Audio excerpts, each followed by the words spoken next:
Assalamualaikum warahmatullahi wabarakatuh. Teman-teman saya dimanapun berada, saya doakan semoga keluarganya sakinah mawaddah warohmah, dilancarkan, dimudahkan segala urusannya. Amin amin ya robbal alamin. Saudara-saudaraku dimanapun berada, ini saya akan menjawab pertanyaan teman saya ya, yaitu tentang mustika ya, tentang mustika atau ageman atau pusaka, yaitu mustika kul buntet ya, saudara-saudaraku. Di sini akan saya buatkan video ya. Pertanyaan itu akan saya buatkan video, yaitu tentang pusaka kul buntet ini ya, saudara-saudaraku. Pusaka kul buntet ini memang bagus ya, bagus untuk keselamatan, yaitu tembak, terus senjata tajam dan pukulan ya. Tapi di sini ada kekurangannya ya, ada kekurangannya, atau yang sering disebut ada sisi negatifnya. Sisi negatifnya adalah satu, menghambat rezeki ya, menghambat rezeki, menghambat keberuntungan ya, menghambat rezeki, menghambat keberuntungan. Terus apa ya, segala usaha, segala bidang usaha itu akan buntu ya, akan buntu. Jadi bagi pedagang ya, untuk khususnya para pedagang ya, para bisnismen, itu disarankan tidak merawat pusaka kul buntet ya.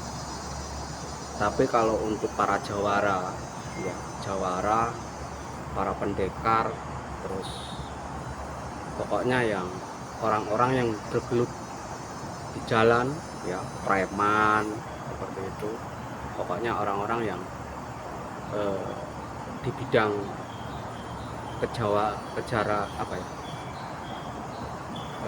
di bidang pendekar ya, penghasilannya di bidang seperti itulah ya, itu memang baik. Tapi kalau untuk para pedagang, para bisnismen, itu kurang baik ya, itu menghambat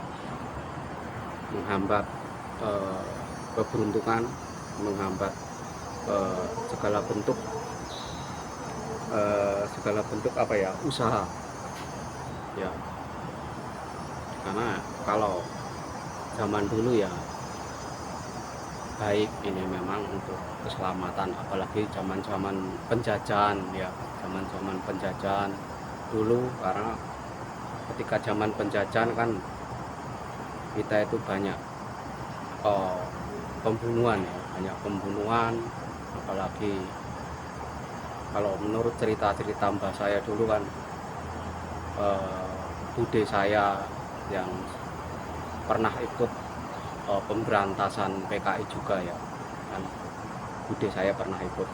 Jadi memang orang dulu itu sakti-sakti ya, sakti keilmuannya, juga sakti karena ageman tadi ya. Jadi untuk zaman sekarang masih ada, khususnya tentara, kayak tentara yang dikirim ke Papua atau dikirim ke daerah-daerah konflik ya, itu memang seperti itu, perlu. Tapi ya lebih baik juga sih kalau bisa amalan ya, amalan itu lebih bagus ya, seperti Ayatul Hirsi itu ya, banyak sekali amalan-amalan yang lebih baik ya daripada ageman, karena kalau ageman itu kalau tidak dibawa ya repot. Ageman itu membuat seseorang itu ketergantungan, maksudnya ketergantungan itu kemana-mana harus membawa itu loh. Nah, kemana-mana harus membawa. Jadi beda dengan yang langsung melalui riyadhah, amalan-amalan seperti lembu sembilan, ya, pancaksona, terus tameng wojo, ya, rawa rontek. Kalau rawa rontek menurut saya sudah tidak, mungkin sudah punah ya. Kalaupun ada cuma 1-2 orang yang masih menguasainya ya, yang masih menguasainya. Dulu guru saya itu ada yang guru saya itu ada yang asli ya, asli suku Lampung. Satu saya mempunyai guru asli orang Lampung ya, asli suku Lampung.